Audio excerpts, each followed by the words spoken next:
네, 조기 대선이 이제 18일 앞으로 다가온 가운데 예상치 못한 악재들이 등장하면서 각 대선 후보 진영에는 비상이 걸린 상황인데요. 대선 전국을 전문가들과 함께 자세히 짚어보도록 하겠습니다. 네, 김효재 전 청와대 정무수석, 배종호 세한대 초빙 교수 나오셨습니다. 어서 오십시오. 어서 오십시오. 네, 안녕하세요. 예, 여론조사 오늘 좀 짚어보겠습니다. 한국갤럽 여론조사인데요.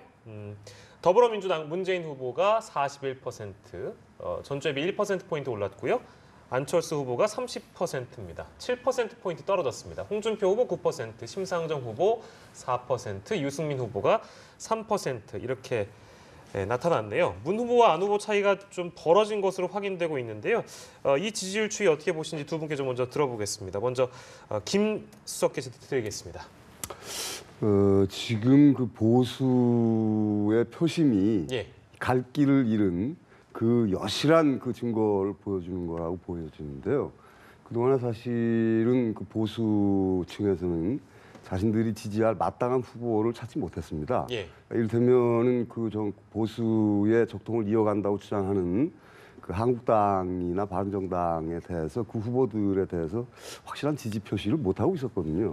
그 표가 안철수 후보에게 일시적으로 이동을 했었는데 근제 이제 이 선택의 순간이 다가오면서 이 안철수 후보가 보수를 끌어안는 어떤 제스처 같은 것들이 조금은 미흡한 거 아닌가 하는 느낌을 갖게 되는 거죠. 그러니까 그럴 바에는 차라리 선거 이후를 바라보고 확실하게 보수 후보를 지지해 주는 게 낫지 않은가라는 그런 생각을 했음직합니다. 지금 아직은 선거 초반, 중반전도 아직 안 됐기 때문에 뭐라고 말할 수가 없지만 그런 보수의 흔들리는 표심, 그러니까 전략적 선택을 할 것인가 아니면 선거 이후를 보고 확실하게 보수 후보 가운데 한 사람을 밀어서 그 사람들이 나중에 재기할 수 있도록 도와줄 것인가 하는 그 판단이 아직은 덜 된 것으로 보입니다. 그러니까 일부 후보에서는 갤럽 조사에서는 지금 저렇게 나오는데 또 다른 조사에서는 다른 그 이 조사도 있거든요. 그렇기 때문에 조금 더 한 일주일 정도 더 봐야 보수 세력이 어떤 결정을 하느냐 이런 것들을 볼 수가 있고 그것이 아마 이번 대선에 큰 영향을 주지 않을까 생각하고 있습니다. 어찌됐든 보수 표심은 계속해서 관건이 될 것 같고요. 배종호 교수께도 드리겠습니다. 지지율 추이 어떻게 보셨습니까? 네, 저는 이제 기본적으로 굉장히 이번 대선은 역대 대선과 달리 유동성이 굉장히 크다. 그리고 불확실성이 굉장히 높은 대선이다. 이렇게 봅니다. 기본적으로 이제 과거의 대선 하면은 전통적으로 여야, 보수와 진보의 양자 대결이었지 않습니까? 그러나 이번에는 기본적으로 야야의 양강구도 대결이다 보니까 굉장히 좀 표심이 출렁인 것 같고 다만 최근에 여론조사 경향을 보면은 이제 한 세 가지 점에서 안철수 후보는 굉장히 좀 아플 것 같아요. 첫 번째로는 상승세가 갑자기 제동이 걸렸다는 점, 그리고 또 문재인 후보와의 이 격차가 오차 범위를 벗어났다는 것, 그리고 세 번째로는 이제 문재인 후보의 지지율이 40% 벽을 허물었다는 점. 이 세 가지 점에서 굉장히 이제 안철수 후보는 좀 아플 것 같고요. 그러면 이제 왜 이런 결과가 나왔느냐라는 것과 관련해서 저는 이제 크게 두 가지를 얘기합니다. 역시 최근에 이 후보 검증 을 둘러싼 네거티브 공방이 격화되면서 상대적으로 좀 신선하다, 새롭다라는 그런 이미지를 갖고 있는 안철수 후보가 좀 마이너스 효과를 보지 않았나라는 점이고요. 그리고 이제 최근에 또 TV 토론을 통해서 굉장히 이 보수와 또 진보 그리고 문재인 후보를 집중적으로 홍준표 그리고 유승민 후보가 공략을 하면서 보수의 표심이 좀 이동하지 않았나 이렇게 생각이 되고요. 그렇지만은 지금 이번에 갤럽 여론조사를 보면은 후보를 바꿀 수 있다라는 여론조사가 34%에 달했거든요.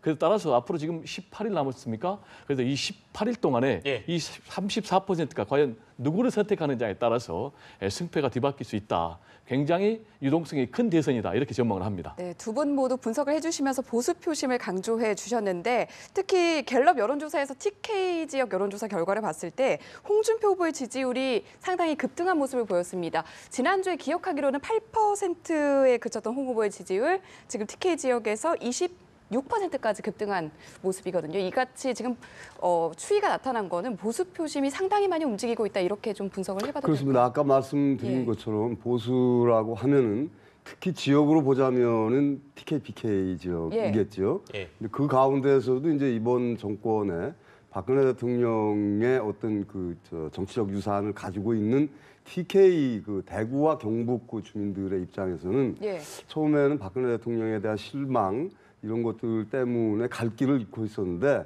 근래 들어서 그렇다면 차라리 한국당을 아까 말씀드린 것처럼 선거 이후에라도 키워주는 게 맞는 것이 아니냐라는 그런 생각을 했음직합니다. 근데 아직은 사실은 그 TK 표심이 저렇게 견고하게 자유한국당 쪽으로 기울어졌다고 보기도 아직은 이른 측면이 있습니다. 다만 안철수 후보를 지지하는 그 표가 사실 유동성이 굉장히 큰 표들입니다. 그러니까 문재인 후보는 비토 세력이 있는 반면에 문재인 후보를 지지하는 세력, 아주 견고한 그 지지 기반이 있거든요. 그런데 안철수 후보를 지지하는 그 견고한 지지 기반은 사실 그렇게 크질 않습니다. 그래서 어떤 면에서는 안철수 후보는 그게 약간은 불안함이기도 하지만 확장성이 더 커지고 있다는 그런 가능성을 보여주는 후보일 수도 있거든요.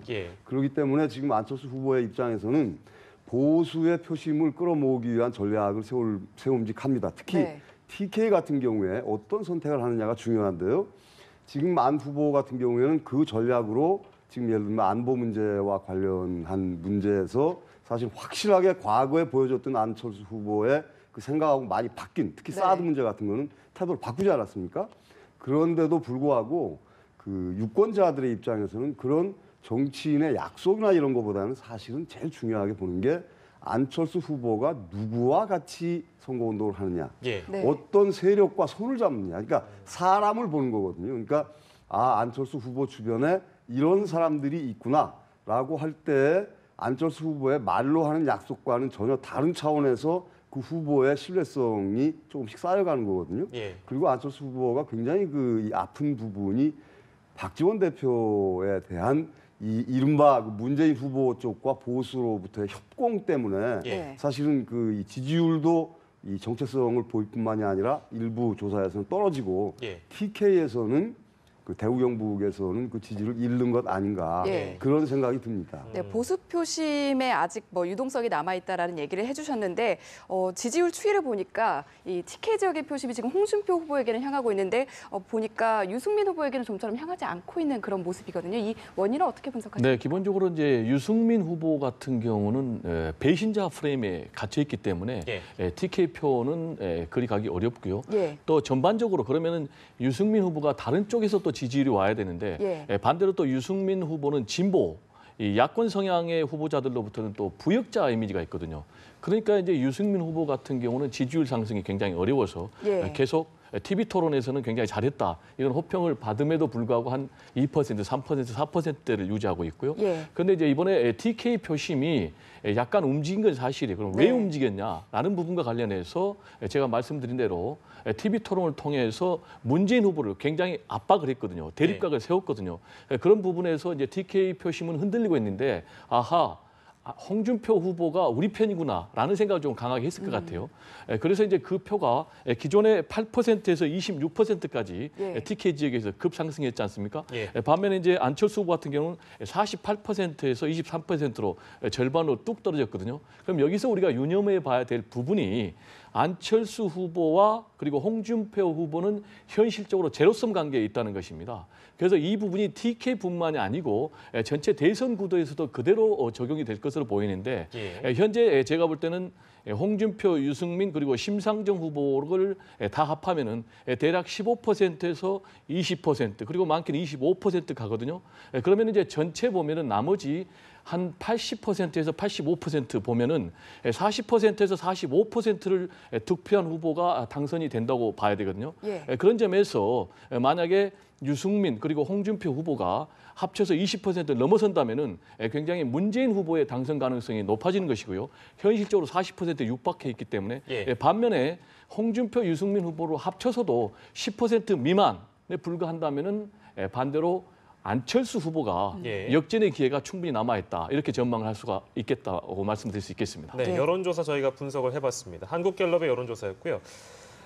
자고 일어나면 워낙에 많은 이슈들이 쏟아져 나오고 있습니다. 대선 전국이면 당연한 걸 수도 있겠는데 오늘 가장 큰 화제가 되고 있는 것은 바로 송민순 전 외교통상부 장관의 회고록이 또다시 쟁점이 되고 있는 모습인데요. 색깔론이다. 이것은 아니다. 대선 후보가 지금 거짓말을 하고 있는 거다. 이렇게 저희가 나눠볼 수 있겠습니다. 어떻게 보시는지요? 우선 이 사건을 약간 정리할 필요가 있겠습니다. 예. 그러니까 2007년 12월 대선 직전에 사실은 그해 10월에 노무현 대통령이 평양에 가서 남북 정상회담을 하지 않았습니까? 예. 그 후속에 어떤 여러 가지 조치들이 있었는데요.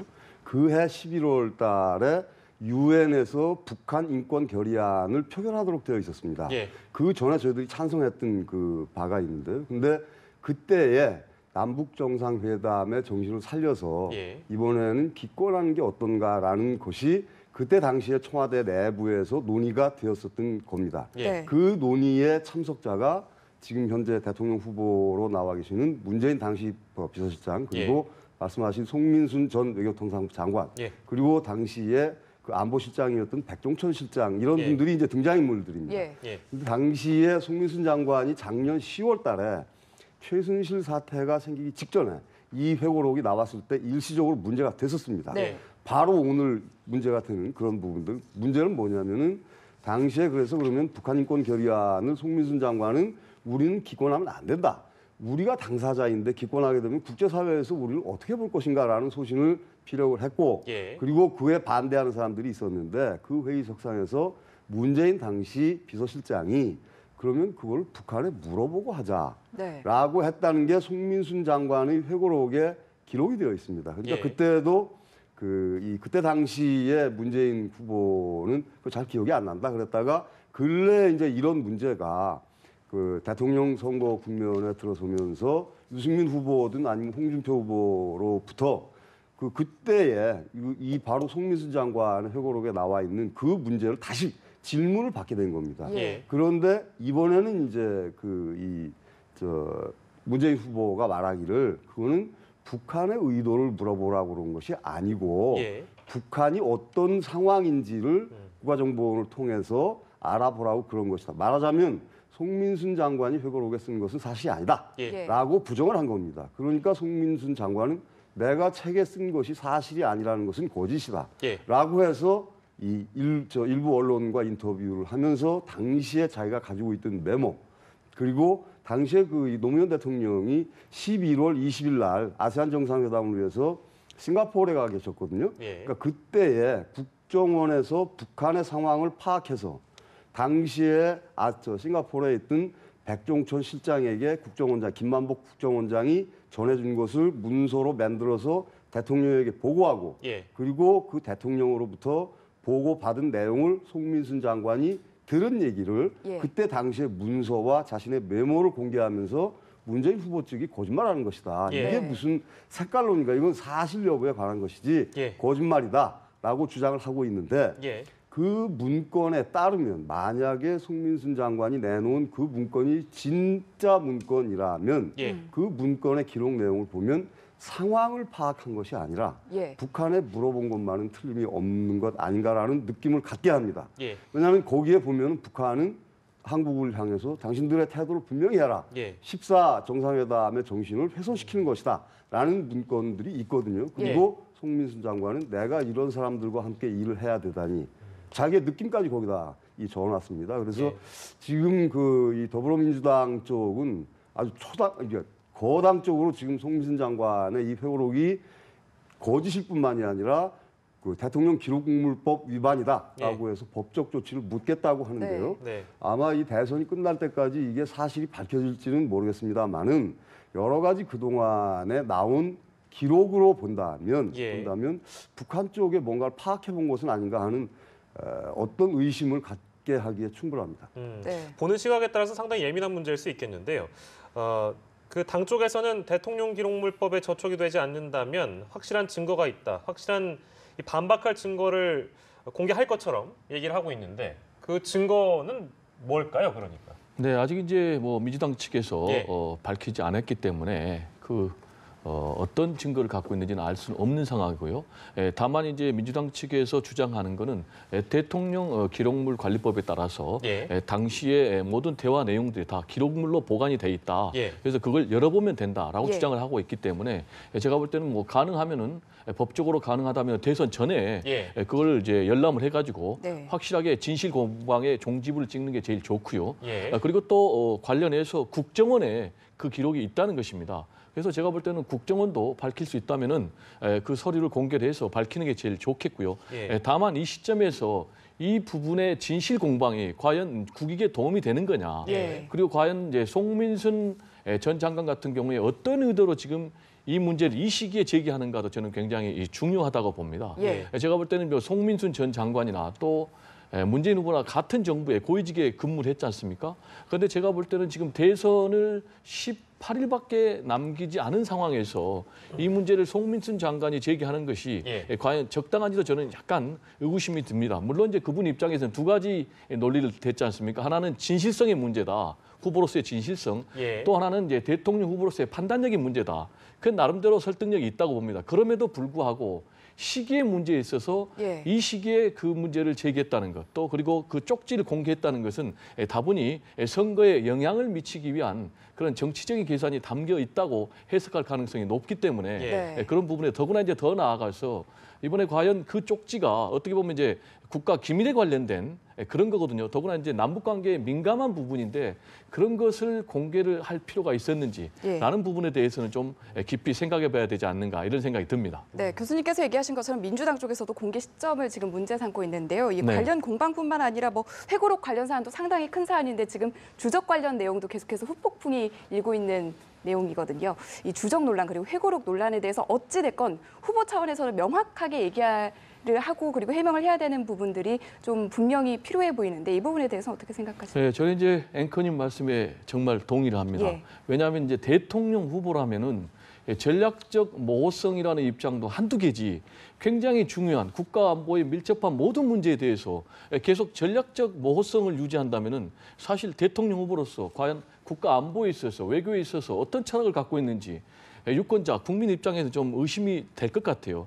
특히 이제 이번 TV 토론에서 문재인 후보 같은 경우에 당신은 국가보안법 폐지냐 아니면은 뭐 개정이냐라는 부분에 대해서 심상정 후보가 강력하게 물었지만은 또 그리고 유승민 후보가 물었지만은 그 부분에 대해서도 전체 맥락을 보면은 폐지는 아니고 개정 쪽에 가 있는데 제가 볼 때는 그렇다면은 그냥 문재인 후보가 저는 현실적으로 국가보안법을 폐지한 것은 반대입니다. 다만 찬양 고무 부분은 개정을 하는 게 맞겠습니다. 라고 입장을 분명히 밝혔으면 좋겠고요. 그리고 사드에 대해서도 계속 전략적 모호성보다는 나는 사드 배치에 대해서 찬성입니다. 반대입니다라는 분명한 입장을 좀 밝혔으면 좋겠고요. 그리고 이제 특히 주정 문제도 마찬가지입니다. 제가 볼 때는 이제 주정 문제를 가지고 유승민 후보는 자기 입장에서 공격을 하고 또 그리고 문재인 후보는 자기 입장에서 방어를 하는데 사실 제가 볼 때는 이 문제는 명쾌합니다. 뭐냐면은 북한은 우리의 주적이기도 하면서 또 피를 나는 형제입니다. 이런 이중성이 분명히 존재합니다. 그리고 우리가 남북이 분단돼 있기 때문에 한편으로는 서로 총뿌리를 겨눈과 동시에 또 대화와 협력을 통해서 평화 통일을 달성해야 되는 그런 이중적인 부분이 있거든요. 그러면 이 입장에서 문재인 후보는 분명한 자기 입장을 밝히면 됩니다. 그런 부분에 대해서 계속 좀 소극적으로 방어적으로 모호한 입장을 취하니까 앞으로 끊임없이 이 문제가 대선 마지막까지 쟁점으로 남아 있을 것으로 전망이 됩니다. 이게 그 보는 시각에 따라서는 그 북풍처럼 보여지는 부분도 없지 않아 있어서 이제 민주당 쪽에서 그렇게 얘기하는 것 같아요. 안보 이슈, 이념 논란, 좀 더 나아가다 보면 그 색깔론, 다른 한편에서 이제 진실론이라고 얘기를 하고 있으니까요. 이제 18일 남았는데 안보 공방은 그 예전 대선과 비교해봤을 때 얼마나 더 큰 영향을 미칠까요? 앞으로도 특히 1등을 달리고 있는 지지율 1등을 달리고 있는 문재인 후보의 안보관이 사실은 우리 배 교수님 말씀대로 약간 좀 모호한 부분이 상당히 많습니다. 그러니까 이를테면은 자신의 확실한 입장을 밝히면 이쪽을 잃게 되고 그렇다고 모호하게 하자니 저쪽도 잃고 뭐 이런 그 오도 가도 못하는 그런 그 토론회만 그 벌어지면 문재인 후보가 꼭 그런 그 이 진퇴양난의 그 이 상황에 처하게 되거든요. 그렇기 때문에 나머지 후보들이 이 문제는 집요하게 끝까지 물고 늘어질 것이라고 저는 보고 특히 이 문제는 그저 그냥 평지돌출의 문제가 아니라 지금 현재 북한이 제6차 핵실험을 목전에 두는 상태인 것 같은 그 보도들이 많이 나오고 있고요. 뿐만이 아니라 대륙간 탄도탄 실험 문제도 미국을 그야말로 자극하는 그런 행위를 지금 북한이 하고 있기 때문에 국민들이 모두 안보 문제와 관련해서 매우 불안한 어떤 심정을 느끼고 있거든요. 그렇기 때문에 유력한 대통령 후보에게는 당신의 안보관이 무엇인가를 묻게 되는 것이고 그와 관련해서는 아까 우리 배 교수님 말씀대로 확실한 문재인 후보의 네. 입장을 밝히는 게 좋습니다. 가령 그 백보를 양보해서 전략적 보호성을 유지한다는 것은 문재인 후보의 어떤 태도가 언론이든 우리는 국민이든 국제사회에서 보든 이것도 아닌가, 이걸까 저걸까라는 투 트랙이라든지 이런 어떤 전략적 보호성을 가지고 있구나라고 평가하는 것이지 자신의 이름으로 나의 안보관이 전략적 보호성이다라고 한다는 것은 자신의 정체성을 전혀 가지고 있지 않다는 말과 사실은 동의합니다. 그러니까 본인이 이거는 전략적 보호성이다라고 말하는 것이 아니고 전략적 보호성이란 어떤 사람의 발언이 저 사람이 그런 생각을 가지고 있구나라고 하는 언론이나 아니면 국제사회 평가를 얘기하는 겁니다. 그렇기 때문에 앞으로 이 문제는 계속해서 저는 이슈가 될 거라고 보고요. 그리고 당연히 저 대한민국에서 분단 국가인 대한민국에서는 아까 말씀대로 북한이 지금 하는 행동과는 별개의 차원에서 평화 통일을 우리는 지향하고 있지 않습니까? 그렇기 때문에 국가 지도자가 될 사람이면은 이런 문제, 특히 국가보안법이든 북한 핵 문제든 그 북한 핵을 막기 위한 방어 기제로서의 사드 문제든 또는 뭐 유엔 인권 결의안 문제든 그 문제에 관해서는 지도자의 철학이 국민들 앞에 백일하에 드러내는 것이 맞다고 저는 보고 있습니다. 네, 안보 이슈가 표심에 어떤 영향을 미칠지 계속해 지켜보도록 하고요. 또 논란이 되는 부분 중에 하나가 문재인 후보 측에서 작성한 것으로 추정이 되는 안철수 후보 네거티브 지침 문건, 이게 공개돼서 논란이 일었는데 일단 국민의당 입장에서는 당연히 강력히 반발하고 있고 문재인 후보 측에서는 선대위 차원의 공식 문건이 아니다라고 반박하고 있는데 이번 논란에 대해서는 어떻게 보고 계십니까? 제가 볼 때는 이 논란에 대해서는 민주당 문재인 후보 캠프가 조금 명분이 약한 것 같아요. 왜냐하면 이제 앵커께서도 말씀하신 것처럼 이 문건의 생성지가 굉장히 중요한데 이 문건이 생성된 곳이 문재인 후보의 선거 대책 본부 전략기획팀에서 나온 거지 않습니까? 그런데 이제 그럼 출처가 분명하고 그럼 이제 그 다음에 이제 내용이 문제지 않습니까? 내용이 이제 안철수 갑질 후보, 갑철수 부분을 적극 부각시켜라.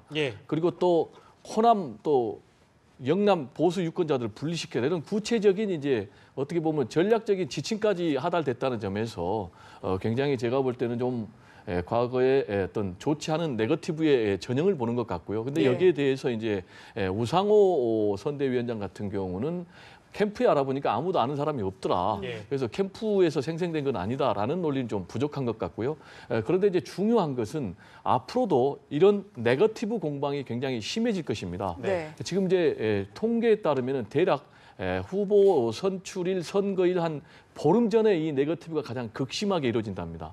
왜냐하면은 주워 담을 수 있을 그런 시간이 안 되기 때문에 방어할 수 있는 시간이 없기 때문에 그렇다면 이제 오늘이 18일이니까 앞으로 한 3일 남짓해서 더 극심해질 건데 그러면 이제 유권자들은 냉철하게 봐야 되는 거죠. 어느 쪽에서 검증을 빙자한 네거티브 공세를 하고 있는가. 그래서 우리가 이제 투표하는 것을 페이퍼 스톤이라고 그랬지 않습니까? 종이 돌이라고 그랬지 않습니까? 근데 심판하는 건데 이 부분에 대해서 좀 유권자들이 냉철하게 심판해야 되겠다. 이런 생각이 듭니다. 거의 모든 의혹에 대해서는 유권자들이 이제 판단하고 또 이제 선거 당일에 가서 표로 심판을 하게 되는 결과를 낳게 되겠죠.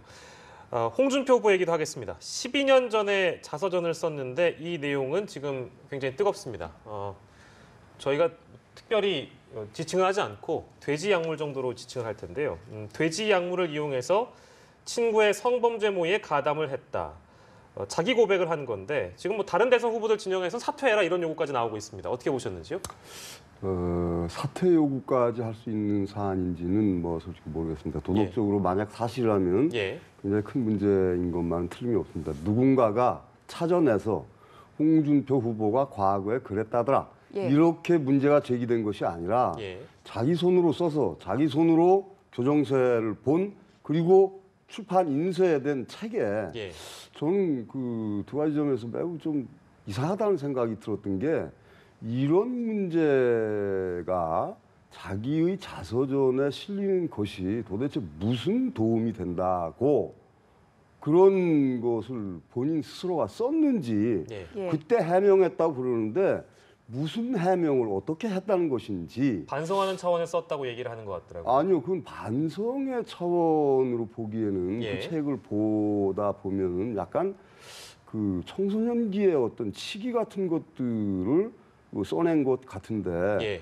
지금 홍준표 후보가 이 사안이 있고 난 다음에 과거에 다 해명이 된 일이고 또 다른 사람들이 한 일을 내가 전해 들었다라는 그 전해 들은 얘기를 왜 자기 자선전에 씁니까? 네. 그런 것들이 저는 그 홍준표 후보가 매우 그 독서량이나 또는 이런 것들이 많은 후보로 알고 있습니다. 저는 개인적으로 인연이 굉장히 많은 사람입니다.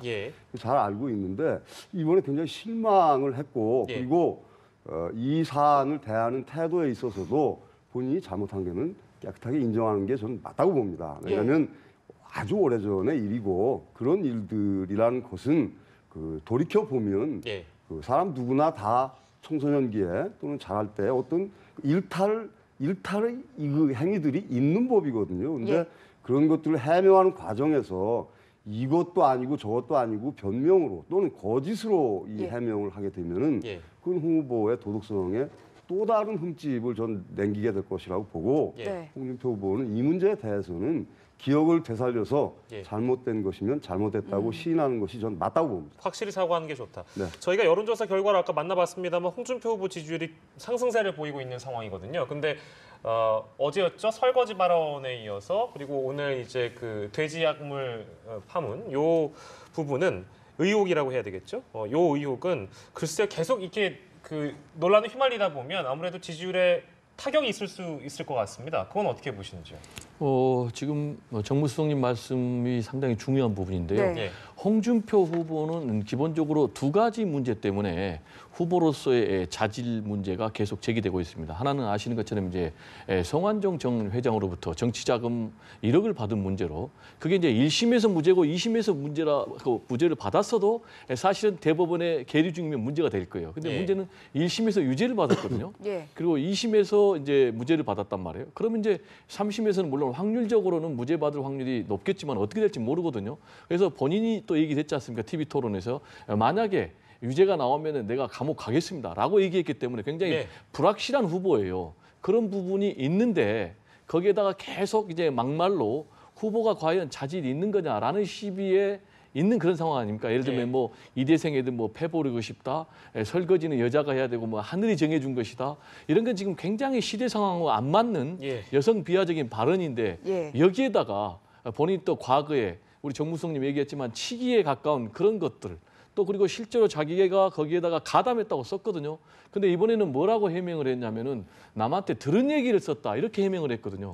그러면은 이 부분과 관련해서 또 왜 중요하냐면은 본인이 TV 토론에서 문재인 후보를 후보의 거짓말이 문제라고 강력하게 공격을 했거든요. 정직하게 하라고. 그런데 지금 본인이 계속해서 두 가지 문제 때문에 정직성 시비에 휘말리고 있기 때문에 이 부분이 앞으로 후보 사퇴 요구가 계속 저는 더 커질 가능성이 있고 그런데 이 부분이 전체 대선판에 굉장히 중요한 부분입니다. 제가 아까 말씀드렸듯이 홍준표 후보와 그리고 또 안철수 후보는 제로섬 관계 때문에 만약에 지금 이런 문제가 계속 불거지면서 홍준표 후보가 10%에서 한참 못 미치는 뭐 5%, 6% 이런 식으로 지지율이 하락할 경우에는 그 부분이 또 안철수 후보에게 넘어가기 때문에 역시 홍준표 후보의 지지율이 전체 대선의 승패에 큰 영향을 미칠 수밖에 없다. 이렇게 전망을 합니다.